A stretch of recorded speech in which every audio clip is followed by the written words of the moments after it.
ఈ రాజకీయ పార్టీగా ఉన్నప్పుడు వేరు. ఇప్పుడు మీడియాలో ఉన్న వ్యక్తులుగా మనం ప్రశ్నిస్తుంటాం, ఎవరు అధికారంలో ఉన్నా ప్రశ్నిస్తాం, సంబంధం లేదు. కానీ రాజకీయ పార్టీగా ప్రశ్నించడం వేరు, మీడియాగా ఇంటలెక్చువల్స్గా ప్రశ్నించడం వేరు. మీడియాగా ఇంటలెక్చువల్స్గా ప్రశ్నించే వాళ్ళను క్రిటికల్ అడ్వర్సోరియల్ రోల్ అంటారు. అంటే సమాజంలో వ్యవస్థలన్నింటినీ కూడా ప్రశ్నించడం ద్వారా ఆ వ్యవస్థల్ని సరైన మార్గంలో పెట్టే ప్రయత్నం. రాజకీయ పార్టీ ప్రశ్నించడం అంటే అపోజిషన్ అవుతుంది. రాజకీయ పార్టీలో క్రిటికల్ అడ్వర్సోరియల్ రోల్ ఉండదు. అపోజిషన్ పాత్ర జనసేన ఎట్లా నిర్వహిస్తుంది ఉంటే కూటమిలో ఎలా భాగమవుతుంది? అవకాశమే లేదు కదా. అందువల్ల టీడీపీ నాయకత్వంలోని కూటమిలో భాగమై రోజు చంద్రబాబు నాయుడు ప్రశ్నించాలని ఆయన ముద్రగడ పద్మనాభం లాంటి వాళ్ళు కోరుకోవచ్చు, కానీ అది సాధ్యమయ్యే పని కాదు కదా. హరిరామ జోగి లాంటి వాళ్ళు కోరుకోవచ్చు, కానీ అది ఎట్లా సాధ్యమవుతుంది? జనసేన టీడీపీతో కలిసి ఎన్నికల్లో పోటీ చేసింది, కలిసి ఎన్నికల్లో సీట్లు గెలుచుకున్నారు. టీడీపీ విజయంలో జనసేన భాగస్వామి, జనసేన విజయంలో టీడీపీ భాగస్వామి.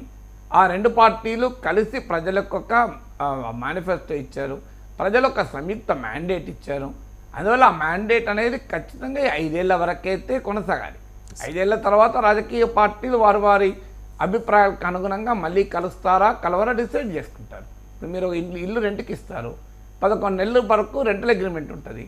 11 నెలల తర్వాత మీకు వారికి ఇష్టం ఉంటే రెంటల్ అగ్రిమెంట్ రివైజ్ అయితే, లేకపోతే కాదు. మీరు ఒక ఆఫీస్ స్పేస్ తీసుకుంటారు రెంట్కు, ఒక 10 ఏళ్ళకో లీజ్ ఇస్తారు, 10 ఏళ్ళకో 15 ఏళ్ళకో మీరు ఆఫీస్ మీద పెట్టిన ఇన్ఫ్రాస్ట్రక్చర్ కాస్ట్ని బట్టి ఉంటుంది. సో మీరు ఒక 15 ఏళ్ళు లీజ్, 15 ఏళ్ళ తర్వాత స్టిల్ ఇద్దరికి నచ్చితే లీజ్ మరో 15 ఏళ్ళు ఎక్స్టెండ్ అవుతుంది, నచ్చకపోతే ఆగిపోతుంది. సింపుల్ కదండి ఇది. సో అందువల్ల రాజకీయ పార్టీల మధ్య కూడా ఇది అగ్రిమెంటు. ఈ టీడీపీ జనసేనల మధ్య అగ్రిమెంట్ 5 ఏళ్ళు. రెండు రాజకీయ పార్టీలు ఎప్పుడూ శాశ్వతంగా కలిసి ఉండవు, చరిత్రలో ఎక్కడా లేదు, ప్రపంచంలో ఎక్కడా లేదు. సో 20 ఏళ్ళు కలిసి ఉండొచ్చు, 15 ఏళ్ళు కలిసి ఉండొచ్చు, 30 ఏళ్ళు కూడా కలిసి ఉండొచ్చు. ఇప్పుడు అకాలీదళ బీజేపీ 1996 నుంచి 2020 వరకు 14 ఏళ్ళు కలిశారు. 2020 వరకు 96 అంటే 24 ఇయర్స్ కలిసి ఉన్నారు. 24 ఏళ్ళు కలిసి ఉన్నారు, ఇప్పుడు కలిసి లేరు. బిజు జనతాదళ్ బీజేపీ 2009 వరకు కలిసి ఉన్నారు, ఇప్పుడు కలిసి లేరు. అంటే ఒక్కొక్క రాజకీయ పరిస్థితుల బలంగా రాజకీయ పార్టీల మధ్య పొత్తులుంటాయి, మిత్రులుంటాయి. కానీ శాశ్వతంగా రెండు రాజకీయ పార్టీలు కలిసి ఉంటే అది విలీనమైపోతాయి కదా, పేరు వేరు ఎందుకు ఉంటాయి? రెండు పార్టీలు కలిసి ఉన్న ఎప్పుడూ ఉండవు. అయితే అది ఎన్నేళ్ళు ఉంటాయి అనేది depends on politics, depends on situations. So అందువల్ల దానిపైన మనం ఇప్పుడు టీడీపీ జనసేన ఎంతకాలం కలిసి ఉంటుందని రోజు ఊహాగానాలు చేసుకోవడం అనేది ఆ రెండు పార్టీలు కలిసి ఉండకూడదు అని కోరుకునే వాళ్ళు చేసే పని. నాలంటాడు ఎందుకు చేస్తాడు? నాకు వాళ్ళు కలిసి ఉన్నా కలిసి లేకపోయినా, కలిసి ఉంటే ఎందుకు కలిసి ఉన్నారని విశ్లేషిస్తా, కలిసి లేకపోతే ఎందుకు కలిసి లేకపోవాలని విశ్లేషిస్తా. వాళ్ళకి కలిసి ఉండాలి, కలిసి విడిపోవాలనే అభిప్రాయం నాకు ఉండదు. నాకు వాళ్ళు ఎలా ఉంటే దాన్ని అలా విశ్లేషిస్తాం అంతే తప్ప వాళ్ళు ఎలా ఉండాలి అనే ఒక అభిప్రాయం నాకెందుకు ఉంటుంది? సో కానీ అందువల్ల ఇప్పుడైతే టీడీపీ జనసేన కలిసే ఉన్నారు, ఏ విభేదాలు లేవు. విభేదాలు రాకుండా జాగ్రత్తలు రెండు పార్టీలు పాటిస్తున్నాయి, ప్రయత్నిస్తున్నాయి, నాయకులు ప్రయత్నిస్తున్నారు. ఇక రాజకీయాల్లో ఏం జరుగుతుంది అవుతుంది, అది ఇప్పుడు ఎట్లా మాట్లాడతాం? సో కొత్తగా పెళ్లి చేసుకుని హనీమూన్కి వెళ్తున్న వారిని ఈ హనీమూన్కి వెళ్తున్నారు, సంతోషం, ఆల్ ది బెస్ట్ అంటాను తప్ప ఎవరైనా ఎప్పుడైనా చావాల్సిందే, అందరం పోయేవాళ్ళం అంటారా హనీమూన్ పోయే వాళ్ళతో? ఇప్పుడు టీడీపీ జనసేన సిమాంట వాళ్ళు కలిసి అధికారంలోకి వచ్చి ఒకరు ముఖ్యమంత్రి ఒకరు ఉప ముఖ్యమంత్రిగా పరస్పరం గౌరవించుకుంటూ పరస్పరం బలంగా సహకరించుకుంటూ ఉన్న రోజుల్లో ఎందుకు వైశ్యుడు ఐపేక ప్రిడిక్షన్, డూమ్స్డే ప్రిడిక్షన్ అది కరెక్ట్ కాదు కదా. వీళ్ళిద్దరు విడిపోతారు, 5 ఏళ్ళు ఉంటారా, 10 ఏళ్ళు ఉంటారా, 20 ఏళ్ళు ఉంటారా, అది it's none of my business. అది వైసీపీకి ఉండొచ్చు, వీళ్ళు విడిపోవాలని కోరిక నాకెందుకు ఉంటుంది? సో వాళ్ళు విడిపోతే ఎందుకు విడిపోయారని విశ్లేషిస్తా. కలిసి ఉంటే ఎందుకు కలిసి ఉన్నారు, కలిసి ఉండటానికి కారణం ప్రభుత్వాన్ని క్వశ్చన్ చేయవద్దు, అధికారుల మీద పెత్తనం చేయవద్దు, వారిని ఇబ్బంది పెట్టవద్దు, అధికారిక కార్యక్రమాల్లో సమీక్షల్లో పాల్గొనవద్దు, ఒకవేళ హద్దులు మీరితే షోకాజ్ నోటీస్ ఇస్తాం, దానికి కూడా సరైన సమాధానం చెప్పకపోతే పార్టీ నుంచి సస్పెండ్ చేస్తాం. సో పవన్ కళ్యాణ్ ఎందుకు జన సైనికుల విషయంలో ఇంత జాగ్రత్త పడుతున్నారు? అది ఎవరైనా అంతే కదండి. పార్టీలో చంద్రబాబు నాయుడు అయినా మంత్రి భార్య బిహేవ్ చేస్తే అలాగే అన్నాడు కదా.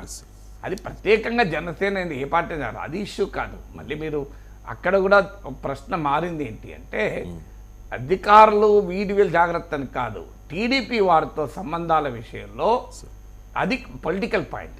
టీడీపీ వారితో సంబంధాల విషయంలో మీరు విభేదాలు తెచ్చుకోకండి, ఘర్షణ పడకండి అన్నారు. అది పొలిటికల్ పాయింట్. ఇక అధికారులపై యజమాని చేద్దని జనరల్ సాధారణమైన సూత్రీకరణ కదా. ప్రభుత్వాన్ని క్వశ్చన్ చేయొద్దు అన్నారు కదా. అదే ప్రభుత్వాన్ని క్వశ్చన్ చేయొద్దు అనే పాయింట్ ఎక్కడ టీడీపీతో కదా, వాళ్ళ అధికారులు కాదు, అధికారులను క్వశ్చన్ చేయొద్దని కాదా. సో రాజకీయంగా అధికారంలో ఉన్న టీడీపీని క్వశ్చన్ చేయొద్దని. దానికి కారణం ఏంది? మరి ప్రభుత్వంలో జనసేన భాగస్వామి, తాము భాగస్వామిగా ఉన్న ప్రభుత్వం, ఉప ముఖ్యమంత్రిగా పవన్ కళ్యాణ్ ఉండగా కింద ఎవరైనా స్థానిక నేతలు ప్రభుత్వాన్ని ప్రశ్నిస్తే అది నష్టం జరుగుతుంది కదా. సో మిత్రపక్షమైనా ప్రశ్నించకూడదు. ఇప్పుడు ఉత్తరప్రదేశ్లో తాజాగా అనుప్రియ పాటిల్, అప్నాదల్, అలాగే సుహేల్ దేవ్ భారతీయ సమాజ్ పార్టీ, సంజయ్ నిషాద్ పార్టీ, ఈ 3 పార్టీలు మిత్రపక్షాలు. వీళ్ళంతా ఉత్తరప్రదేశ్లో ఉన్న బీజేపీ ప్రభుత్వం పైన ఇటీవల కాలంలో విమర్శలు చేస్తే బీజేపీ ఇంటర్నల్ మీటింగ్లో అది పెద్ద చర్చకు వచ్చింది. మన మిత్రపక్షాలే మనను విమర్శిస్తున్నారు, ఇది ప్రతిపక్షాలకు ఆయుధం అవుతుంది కదా అని. సో ఆంధ్రప్రదేశ్లో జనసేన నాయకులు ఎవరైనా చంద్రబాబు నాయుడు ప్రభుత్వ విధానాల్ని ప్రశ్నిస్తే లాభం ఏది? వైఎస్ఆర్ కాంగ్రెస్ కదా. వైసీపీ వ్యతిరేక ఓటు చీలకూడదని తపన పడి వైసీపీ వ్యతిరేక శక్తులందరినీ కూడగట్టి ఒక అద్భుతమైన విజయాన్ని వైసీపీ వ్యతిరేక కూటమికి తెచ్చిపెట్టిన నాయకుడు పవన్ కళ్యాణ్. సో తన పార్టీ వాళ్ళు వైసీపీకి పరోక్షంగా లాభం చేకూరిస్తే పవన్ కళ్యాణ్ అంగీకరిస్తాడా? సో అందువల్ల వైసీపీ వ్యతిరేక ఓటు వైసీపీకి అనుకూలంగా ఉపయోగపడేలా మీరు బిహేవ్ చేయకూడదని. నిజంగానే టీడీపీ ప్రభుత్వం పట్ల ఏదైనా భిన్నాభిప్రాయాలు ఉంటే అది పవన్ కళ్యాణ్ స్థాయిలో, చంద్రబాబు నాయుడు స్థాయిలో తెలుసుకునే అంశం కదా. స్థానిక జనసేన నేతలే ప్రభుత్వ విధానాలపైన భిన్నాభిప్రాయాలు వ్యక్తం చేస్తే అది ప్రత్యర్థులకు ఆయుధాలు అవుతాయి. అందుకే పవన్ కళ్యాణ్ హెచ్చరిక చేశాడు. ఇక విధానపరమైన అంశాలే కాదు, వ్యక్తులు వ్యక్తిగతంగా కూడా విభేదాలు ఉంటాయి.